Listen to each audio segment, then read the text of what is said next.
Welcome to the Helping Families Be Happy podcast, where we explore the often messy world of family, love, and relationships.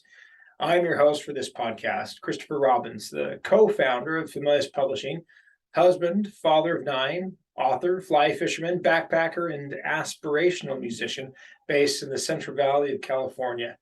We hope to bring you nourishing, real life information about love, family, relationships, and life. I'm happy to introduce today's guest, Dr. Ben Bernstein.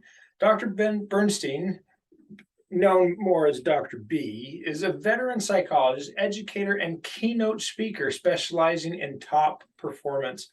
He's the author of 4 books on how stress affects performance: Test Success, Crush Your Test Anxiety, A Teen's Guide to Success, and Stressed Out for Parents. Dr. B is a performance coach for Academy Award, Tony Award, and Pulitzer Prize winners. His client list includes CEOs, dentists, athletes, attorneys, physicians, business executives, opera singers, and actors. He lectures worldwide to audiences of business executives, professors, parents, and healthcare professionals at conventions and on-site at corporations, universities, colleges, and hospitals. An award-winning composer and a master coach at the San Francisco Opera, Dr. Bernstein is the founder and artistic director of the Singers Gym, a nonprofit training workshop for professional singers to have more vitality, spontaneity, and connection in their work. And you can reach Dr. Bernstein at drbourbest.com, and his website is www.drbourbest.com. And now let's welcome Dr. B to the Familius Helping Families Be Happy podcast. Well, thank you, Christopher. What a great introduction. And I think the only thing you missed is that 3 of those books were published by Familius. This is true. This is very true. And Very great. I could go on with your Vita because it's much longer than what I read. You are an astounding person who's accomplished far more than I ever will in my life. So it's great to have you on. Thank you so much.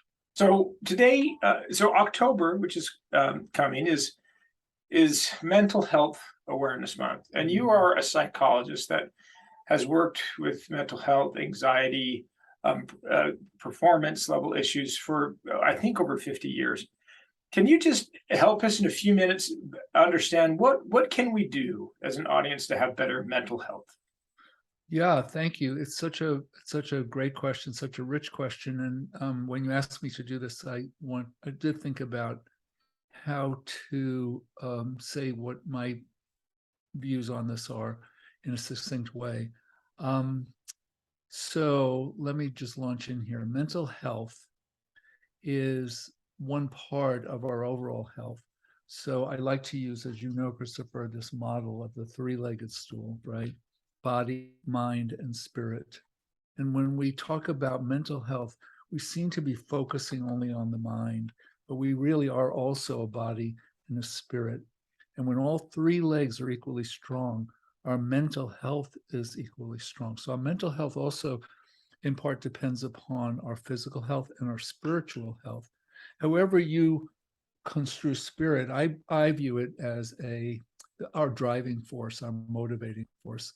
I'm also deeply a person of prayer, a man of religious practice, but you don't have to have a religion to have a spirit. Everyone has a spirit. And so I want to just speak a little bit about the health of each of the 3. We know about body health. We know about it, but we don't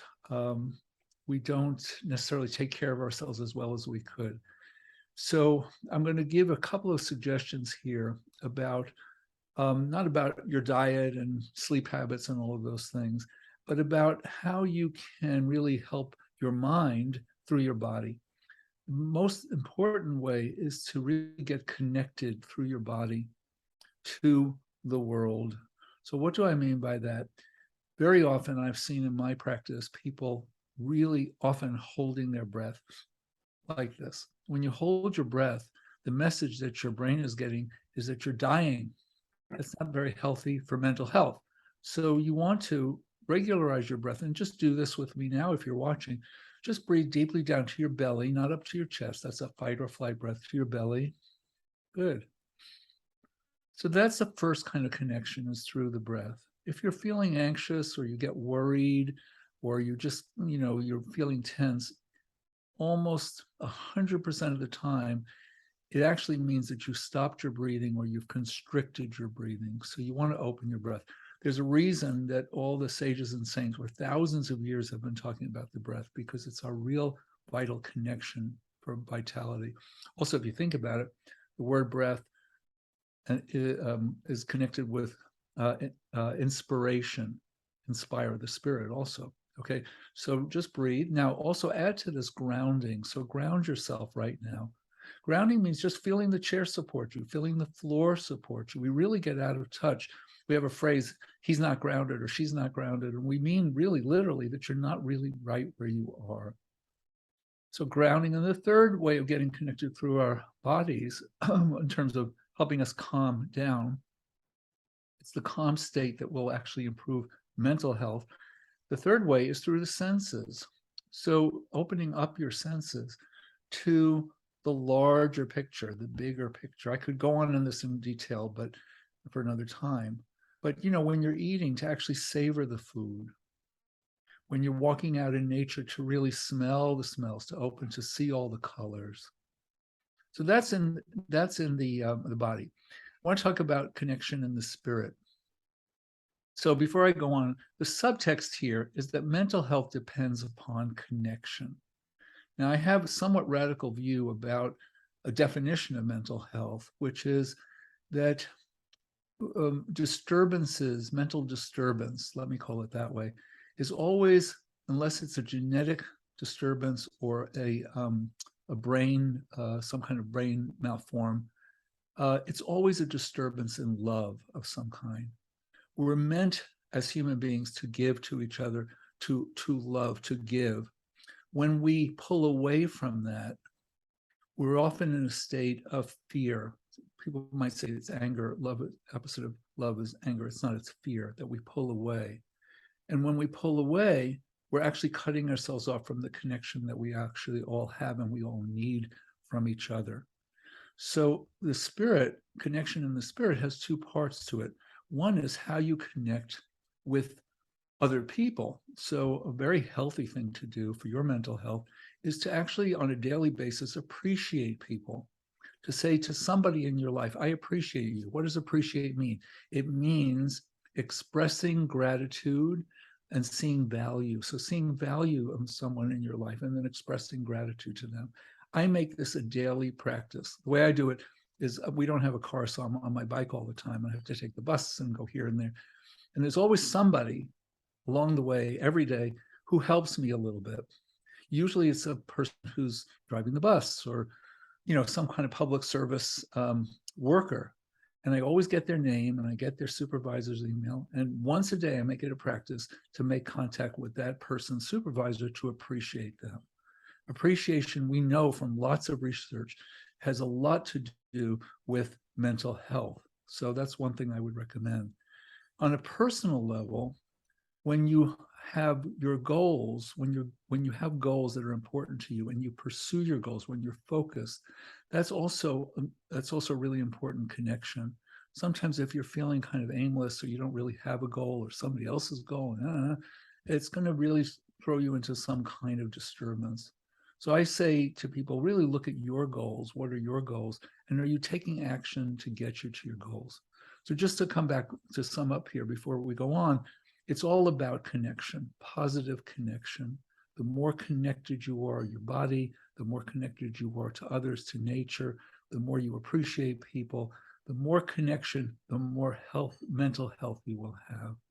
You will see, if you think about times in your own life when you may have been depressed or anxious, and I certainly had that in mine in the past, it was all about really being disconnected. And as soon as I got more connected in different ways, all of that stuff really did clear up. It took a while because we have habits of kind of disconnecting. We think about ourselves all the time. A doctor I know in India has a wonderful way of putting this. He says, do you live in an I world or a we world?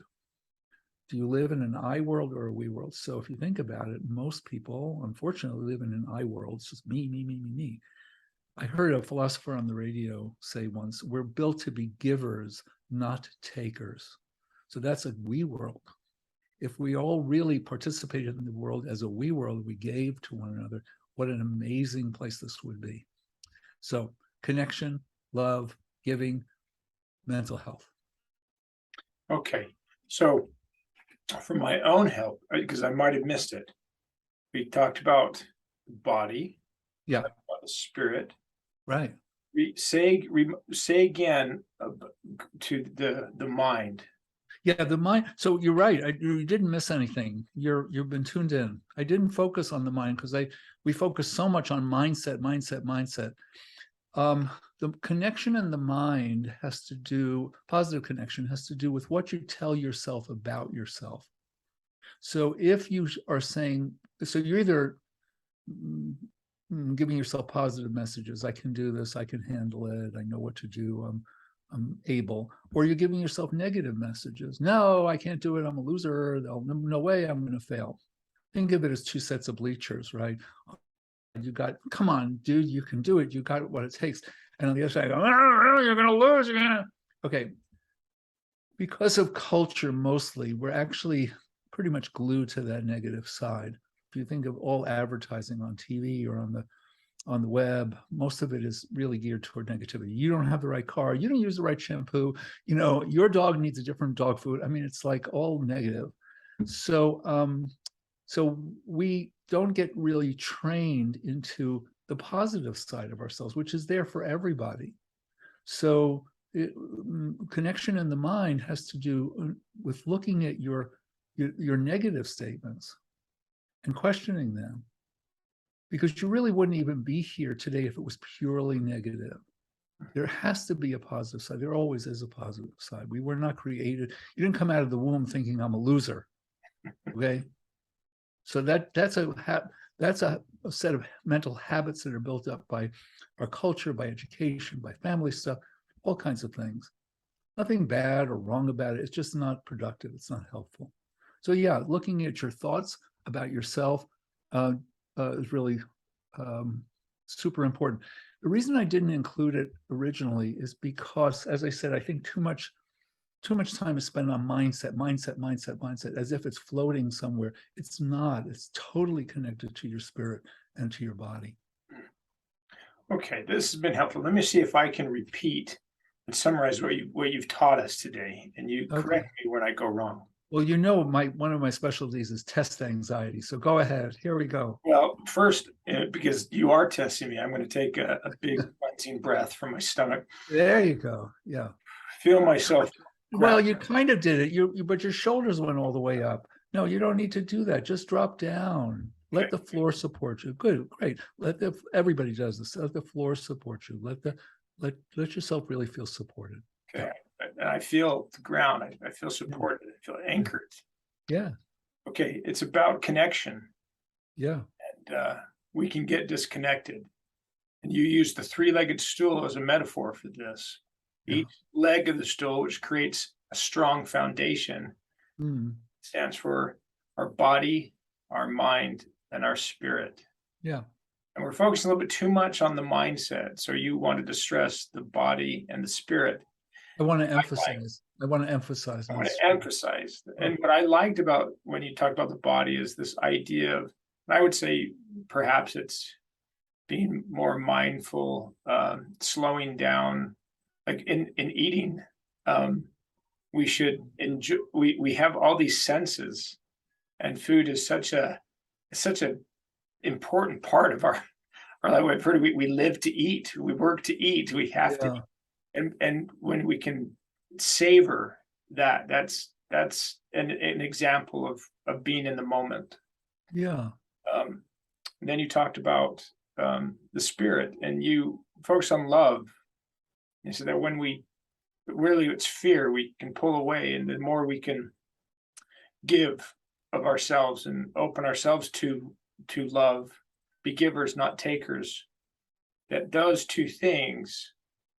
Being focusing on our our our our body and and loving through our spirit, that will really help us in terms of our mind, but yet we still should be more positive in how we communicate to ourselves. We should not say that I'm a slacker. We came out of the womb as winners, and Uh, and the universe or God set us up to succeed, yeah. and therefore we will. We just need to be more positive to ourselves. Is that a good All summary? of that's yeah, all of that's great. I'd just like to expand on the God set us up. God set us up to serve, actually, I think. I think we're all here to serve one another. And so as you grow and as you find your way of serving, you know, I just so people know, I had the great experience of staying over in the Robbins household with 8 of the 9 children. And those kids just are brought up learning how to serve. I mean, after a meal, everybody has their chores. They're all singing a different song from 9 different musicals. And it's like amazing. So we're all here to serve. Now, I do want to say one thing, because I imagine some people are listening and going, yeah, Dr. B, it sounds a little too simple. It is simple. There's also a complexity, which is that we do have depression, we do have anxiety, we do have different kinds of mental conditions that are diagnosable. However, I have in my own practice, but also in my own life and in my own family, dealt with so many of these. And even in the most difficult circumstances, love does win out overall. So, what form that takes, whether you have to get the right kind of help, the right kind of treatment, it really is, it just comes down to how the person is felt, how they're loved, how they're received, how they're part of something greater.